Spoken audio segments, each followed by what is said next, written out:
It was late at night when my brother called me. His voice was tense, which was already a sign that something was wrong. "What's up?" I asked, worried. He began talking about his son, Lucas, who had been wandering around the house at night for weeks.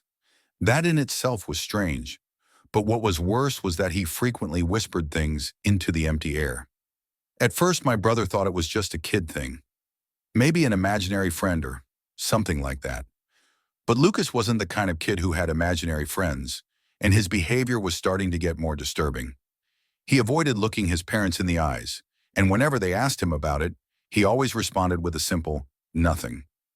His evasive tone made my brother increasingly suspicious.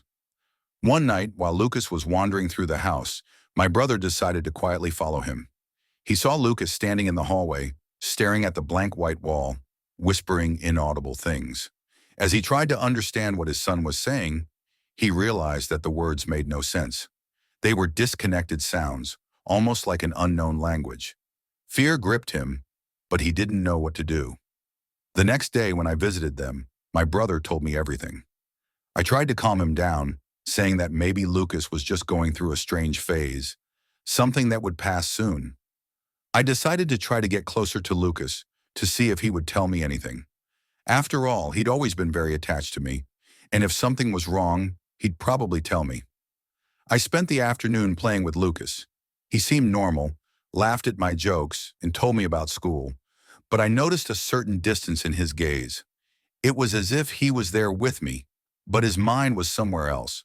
I thought maybe he was just tired, but that feeling of unease didn't leave me. Before leaving, I decided to take a picture of him to show my girlfriend, who always thought Lucas was adorable. I took several photos. Lucas posed and laughed, and for a moment I really believed he was okay. That night, I showed the photos to my girlfriend. She smiled as she looked at the first ones, but when she reached the last one, her smile disappeared. "Who's that person?" she asked, looking at me with a mix of confusion and fear.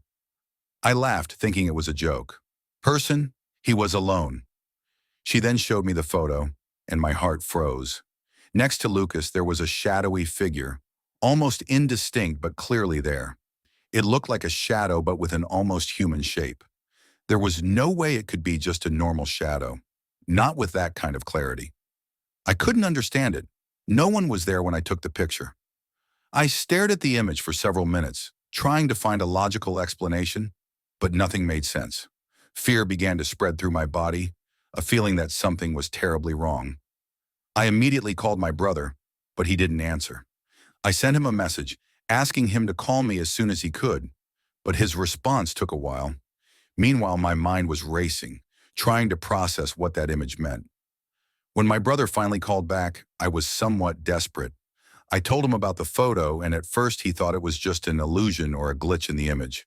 "It could be just a camera malfunction. It happens," he said, trying to reassure me. But I knew it wasn't that. There was something in Lucas's expression in the photo, something I hadn't noticed before. A slight smile, as if he knew that figure was there.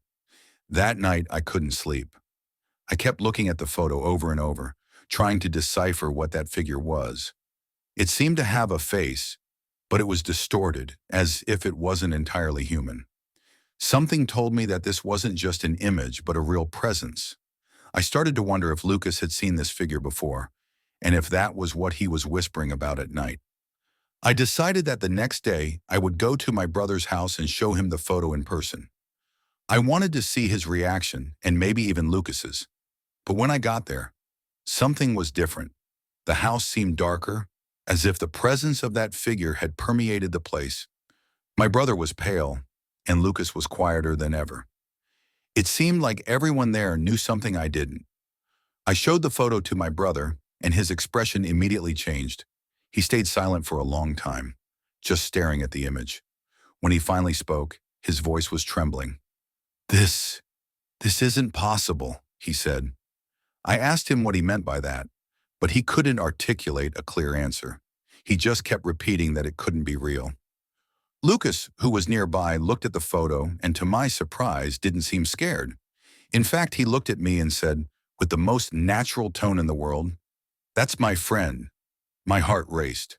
"Your friend?" I asked, trying to stay calm. Lucas nodded, still with that strange smile. "He comes to see me at night. He said he's going to take me to a better place."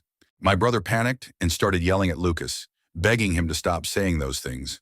But Lucas kept smiling as if he knew something we didn't. I didn't know what to do. It was all too surreal.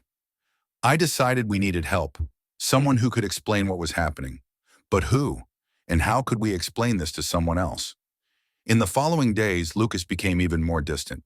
He stopped talking to his parents and started spending more time alone in his room. My brother began to lose control, desperately trying to get some explanation from his son, but Lucas remained silent.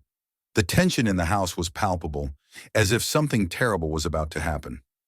I continued visiting, trying to be there, but the feeling of helplessness was overwhelming.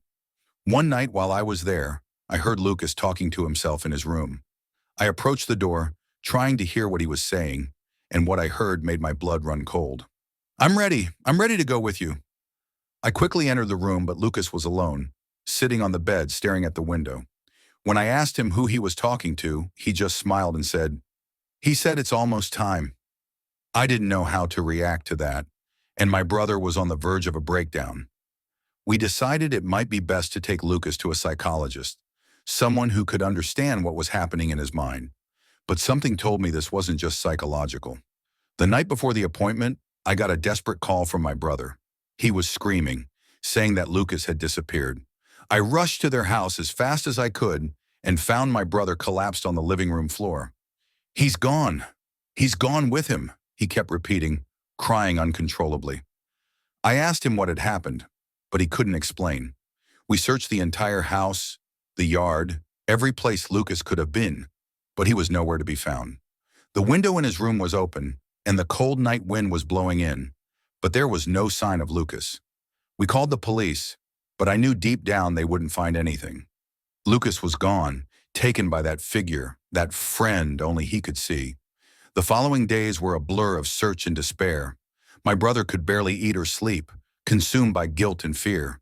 The police investigated, but there were no clues, no logical explanation for Lucas's disappearance. The only things left were the photos I had taken and the image of that shadowy figure that still haunts me to this day. The photo was shown to the investigators, but none of them could explain what that figure was. Some said it was just a shadow and illusion, but I knew the truth. That was real. It was a malevolent presence that had taken Lucas from us. And the worst part was knowing that Lucas was ready to go, that he had accepted it as inevitable. My brother never fully recovered. He blames himself every day, reliving that moment when Lucas looked at the photo and said that was his friend. I, on the other hand, try to move on, but that image doesn't let me rest. I can't help but look at the photo from time to time, hoping to see something that will help me understand. But all I see is the same horror that terrified me that first night. And sometimes when the house is silent and night falls, I think I hear Lucas's voice asking for help.